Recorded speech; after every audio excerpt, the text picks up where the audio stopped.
Leo tulikuwa tumetembelea ofisi zetu za mipakani kuona shughuli zinavyoendelea. Kwa hiyo tulianzia Tarakea, tukafuata Holili na tumemalizia hapa Namanga. Lengo ilikuwa ni kuangalia mafanikio, lakini pia kubaini kama kuna changamoto ambazo zinahitaji kutatuliwa. Ieleweke kwamba mamlaka hii sio ya muda mrefu toka iunganishwe kati ya TPRI pamoja na PHS ili kuwa na mfumo wa pamoja wa kisheria wa kusimamia masuala ya afya ya mimea na viuatilifu hapa Tanzania. Kwa hiyo mambo ambayo yamefanywa na mamlaka, kwanza ilikuwa ni kuboresha hizi ofisi za mipakani. Ninapozungumzia kuboresha, maana kwanza kuzipatia kompyuta, lakini kuziunganisha kwenye mfumo wa utoaji huduma kwa maana ya ATMIS, lakini sasa hivi ni e-kilimo. Lakini pia kitu kingine ambacho tumeweza kufanya ni kuwapatia vitendea kazi vifaa vya kufanyia ukaguzi wa magonjwa na wadudu waharibifu wa mazao kwenye mipakani. Ukiangalia, bahati nzuri, wakati mwanzoni tulizungukia hiyo mipaka yote na tulikuwa na takwimu ukusanyaji wa mapato. Kwa mfano ukiangalia mpaka kama wa Tarakea mwaka 2023 kwa mwaka walikuwa wanakusanya kiasi cha milioni 8 mpaka 10 zilizokuwa zinatokana na ukaguzi.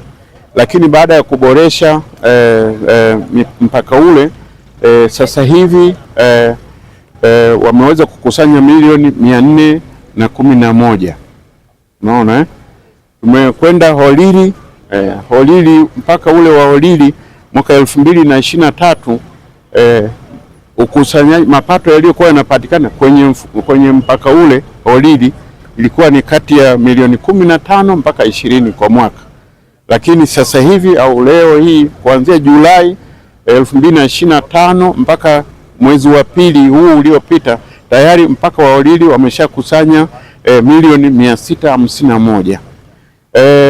Mpaka wa Namanga kwa sababu wenyewe ni mkubwa, lakini na wenyewe tumeona mafanikio makubwa sana.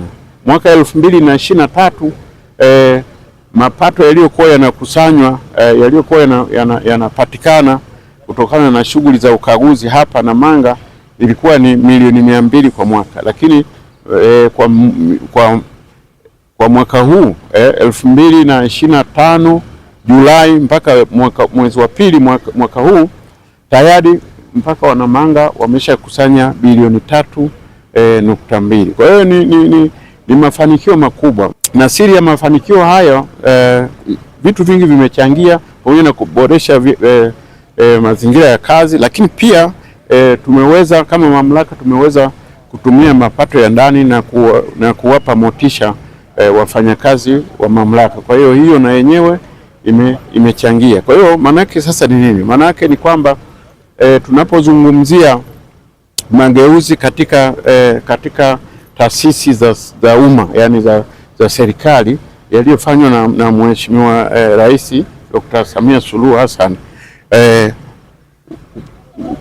kupitia TR, unaona kabisa kwamba kuna mafanikio makubwa sana, na huo ni mfano tu. Kwa hiyo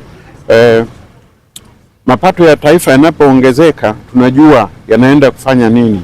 Yanaenda kuchangia katika shughuli za maendeleo ya nchi, lakini pia ajira zinatengenezwa, malighafi ya kulisha kwenye viwanda vyetu nayo yanaweza kupatikana. Nichukue tu fursa hii niwashukuru wafanyakazi wote wa Mamlaka ya Afya ya Mimea na Viuatilifu Tanzania kwa kazi kubwa wanayofanya, lakini pia na wizara yetu ya kilimo kiongozwa na waziri lakini pia na watendaji wengine wote katika Wizara ya Kilimo na taasisi zingine zote za Wizara ya Kilimo ambazo tunashirikiana nazo vizuri, lakini bila kusahau pia taasisi zingine ambazo za serikali ambazo ziko mipakani, kwa sababu hizi taasisi zinafanya kazi kwa kushirikiana. Wako wenzetu wa TRA, lakini wenzetu wa TBS, wa TMDA, wa mkemia mkuu wa serikali. Kwa hiyo wote hao tunafanya kazi kwa pamoja na kutokana na ushirikiano huo ndio umechangia katika mafanikio hayo ambayo tunaendelea kuyaona.